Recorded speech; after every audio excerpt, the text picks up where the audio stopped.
What's up, what's up, what's up, what's up? You tuned in to the Talk Loopy Show with your boy F1MG, co-host B. Castellano. We got John here today doing the interview in the rock genre. He's putting on. He got some new content that the world definitely want to hear, and you're going to hear it first from him. Exclusive, exclusive, exclusive. Go ahead, John. Introduce yourself. Hey, thanks for having me. I'm John Kolar. I'm originally from West Virginia, the hills of Morgantown, West Virginia. So that's where I come from. I grew up there, went to school there. I studied engineering and then music technology as a combo in my undergrad at West Virginia University. So I was trying to become better as a musician, but then also as an engineer. So that was, you know, 10-ish years ago now, and now I'm working as a teaching professor at Ball State University in Indiana, kind of close to Indianapolis, and I teach in the School of Music, so I'm teaching audio engineering topics, everything from recording and mixing and mastering, and then also some more technical stuff like building guitar pedals and things like that. So, but that's been good. I love the teaching aspect. Been getting to work with my students on helping them develop their musicianship, helping them to develop their voice through their music, and that's definitely taught me a lot about how I can develop my voice. So it's cool, you have to explain a certain music concept or a certain mixing concept to somebody, you understand it better once you can explain it, and then with that understanding, you can really use it however you want. So that's been great. I've been teaching at the university for about a year now, so I've definitely seen my musical voice develop throughout that. And then starting in February, 2 months ago now, I released my first song under my solo name, just my name, John Kolar. And I'm releasing one song a month this year. It's leading up to a 10-song album coming out in November. So you got a lot of work going on. So a lot of work. What was one of the benefits that you learned from working in the university, teaching in the university, actually? It's awesome. It's like it's a state school, so we have public funding, and because of that, there's revenue coming in that can help with upkeep for the university. So we have an awesome facility that the students get to use 24 hours a day, but then I also, as a faculty member, I get to use. So it's great. We got a lot of equipment, a lot of mics, instruments, and just space to be creative, So that's a huge perk. And then, just being surrounded by musicians, talking music 24/7, it's awesome. It's just. Yeah, that's definitely nice. Yeah, it's so nice. It's so nice. It's like living with your music community, basically. Definitely. It's really nice. So, with your project that you got coming up, so give us a little insight on your project. Yeah, so I've been trying to do it the right way. Just trying to maximize how many people my music gets in front of them. So I've been trying to read up on music marketing, music promo, that kind of stuff. And I came across the idea of doing what's called a waterfall release. I'm sure you guys are familiar with it, but if you're not, it's basically you release a song a month, and then maybe not a month, but you release your songs in iterations. And the first song, you release the first one, the second one, it has them stacked, right? So I just released my second song. They click the link, and then it plays the first song directly after the second song. And then you just keep doing that, right? So I'm doing it that way. And I was thinking about that kind of medium. And I wanted it to touch a bunch of different genres. They're all pretty down the middle, but I'm doing some indie rock, some that are a little bit more country influence. I'm doing one that's a little bit more Appalachian genre, that's like has some fiddle in it, and that's a little bit more bluegrass style, but then it's a little bit more rock. So because of that, I can kind of per release kind of promote it to different people, so like one I could probably send to a country playlister, but the other one I could definitely send to like a Midwest emo kind of playlister. So I'm just like throwing shit at the wall, see what sticks kind of idea. And, I see you've been doing a lot of strategizing. Yeah. And I actually got the chance to take an art class when I first moved to Indiana. I was like, I don't know, I got to meet some people. So I signed up at the Community Arts Center, and I took a visual media class. So I made this big collage. It's got paint, magazine clippings, all kinds of stuff. And I took photos of them, and those are the album artwork for the releases. So the first 9 are going to be zoomed in photos of the collage in different parts, and then the last release that's going to be the whole album is a zoomed out photo of the collage. So it's like going to be a little I Spy thing going on there. Okay. That sounds dope, man. You got a lot going on. He's very creative here, I see. You got John the Creator over here.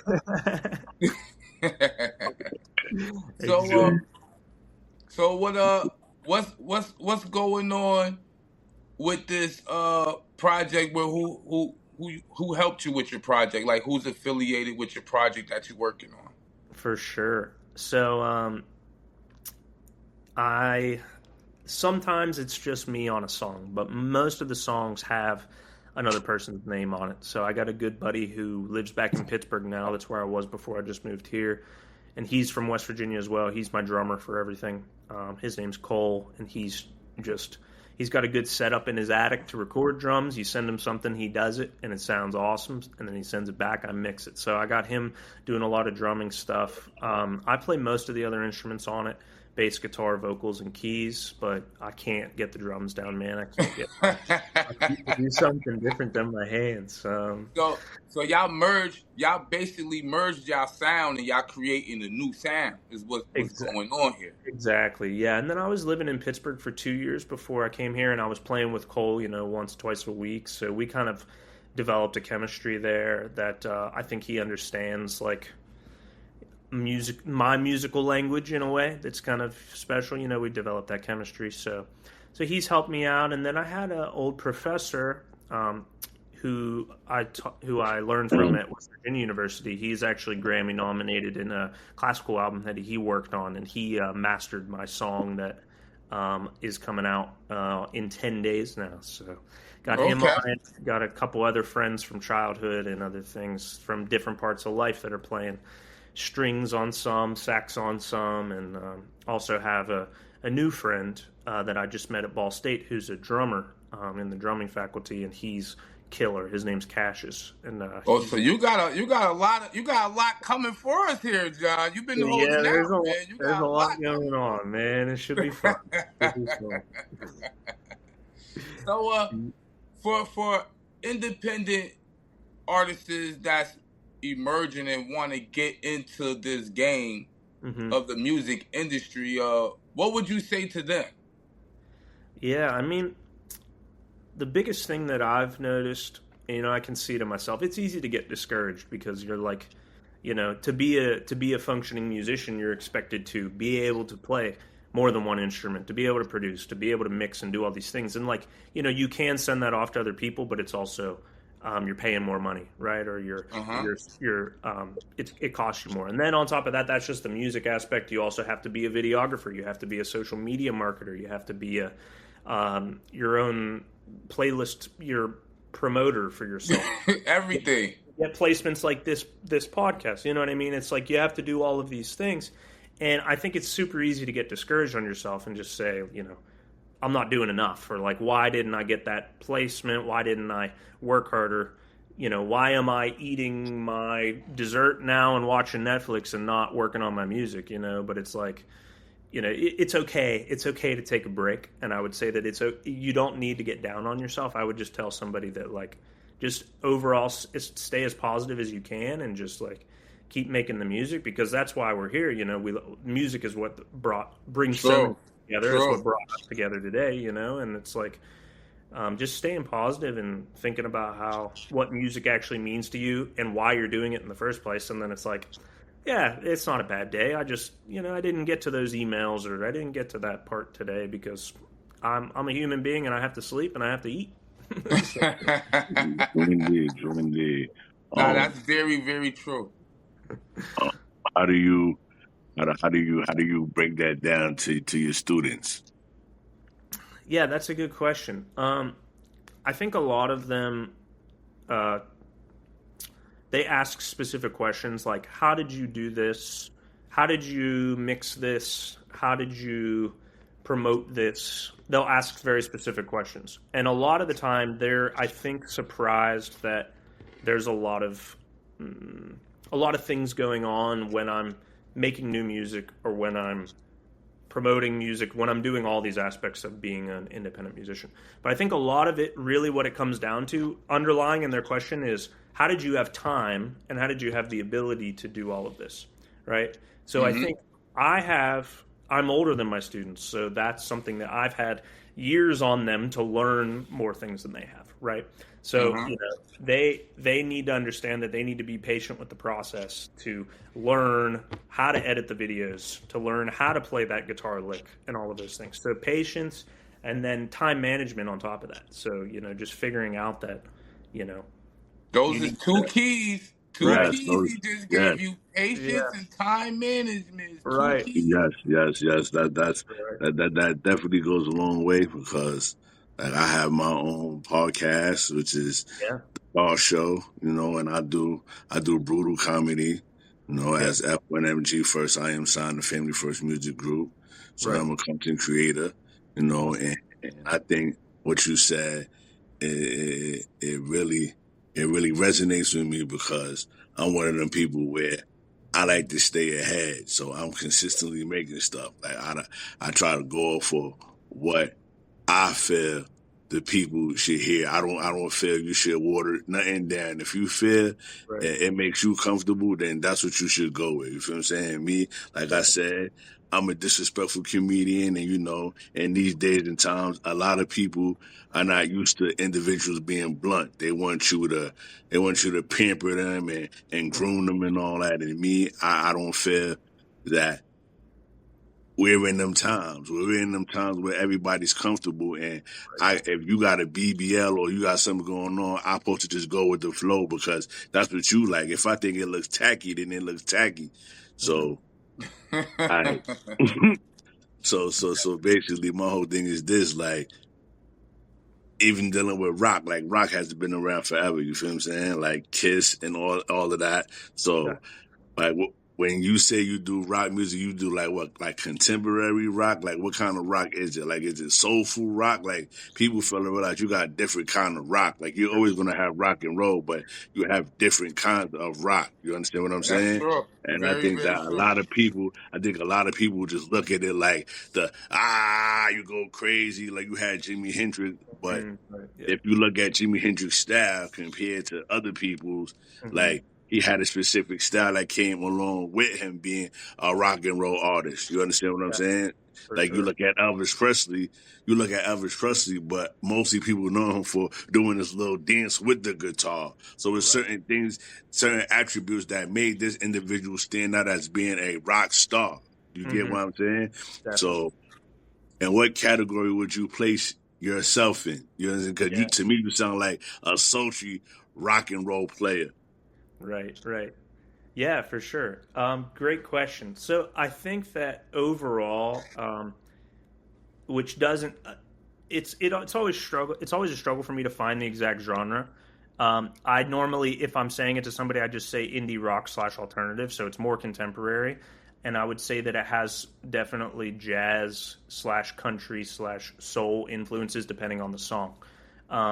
Your style is not the regular rock style. His style is more like a new style that he's introducing into the rock genre. You know what I mean? Like just off of the energy that he giving in the interview, you can tell like he's not like a loose rock and roll artist.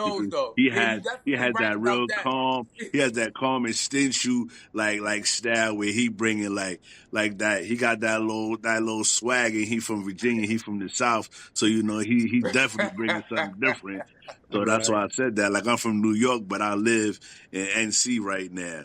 So North Carolina. So like I said, it's definitely different from back in the day. Like you look at R&B now as to growing up, like you had that R&B that meant something, that love R&B, like that heartbreak R&B, whereas now it's about bending her over, stretching her, or tricking on her. Like, so it's not really R&B. You get what I'm saying?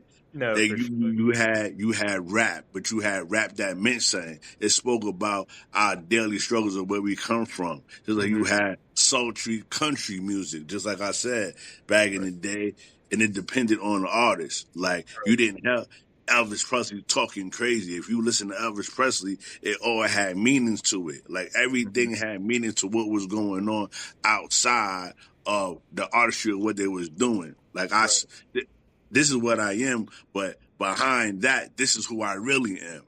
And now people try to bring something to the table that they're not. You can't. To me, I don't feel like that's authentic, and it resonates with people who haven't been through that. You can't rap about something or sing about something that you don't have no understanding or you haven't been through it.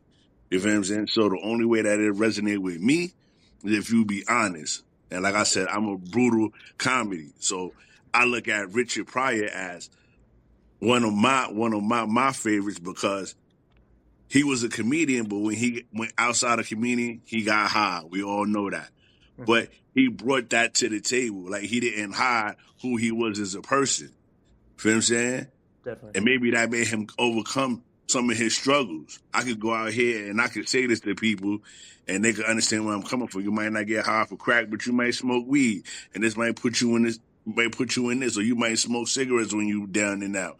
You feel me? Or you want to clear your head, or you understand what I'm saying? So it's certain things that all of us go through and we'll go lean on, like we'll go drink, thinking that'll wash away whatever we got going on. Right. And then I could come in front of 70,000 people and say, "Oh, yeah, I was an alcoholic." And this is what I thought. And you get what I'm saying? This where the music come in at, because we therapeutic. Exactly. We being therapeutic by giving the people the music. You know, like I'm into hip hop, he's into rock, but you know I'm also into pop music as well. So you know we all correlate. We all one. We all musicians. We all for the same cause. You know what I'm saying? The genres is just the style of music, but the lifestyle as a musician is really all the same. You know what I mean? So at the end of the day, John got some tough music, man. I got some samples. You know, he's gonna be on F1MG FM radio. You know what I'm saying? We gonna be on the playlists. And I meant to tell you, I didn't get to notify you that I also got some sync opportunities for you too. Great. You know what I'm saying? So I'm gonna email you those over after the interview. You know what I'm saying? But yeah, it's definitely been a good vibe. This is the time for the show right here. So John, you got anything else you want to say to the people before we wrap up? No, thanks for having tell us where the people can find you at. For sure. For your content. Everywhere. I'm at John Kolar Music and johnkolarmusic.com for everything. I'm on all the socials and doing the thing. All right, so that's JOHNKOLAR.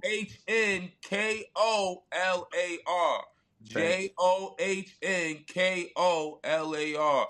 Find them everywhere, all streaming platforms, all social medias. Tap in. You want to hear that new sound that's coming out for that rock music? I'm telling you right now, you know I stay in tune with all the hot newness, man. John got that hot newness, man. Tap in with B. Castelliano at the car show. You want to hear that brutal comedy, and you know what it is, man. We right here, right now, on the Talk Loopy Show. Shout it out, shout it out, shout it out. You already know, man. Tap in, man. It was a pleasure having you, John. Yeah, thanks for having me. Nice to meet you. Same here, same here. Looking forward to having more interviews. Yes. If you know anybody else who want to have some, tell them to tap in with us as well, man. We're all about helping the independent artists, independent scene in the community. So that's our thing. Awesome. Yeah, I could definitely send some recommendations to some other people. Most definitely, man. We will highly appreciate that.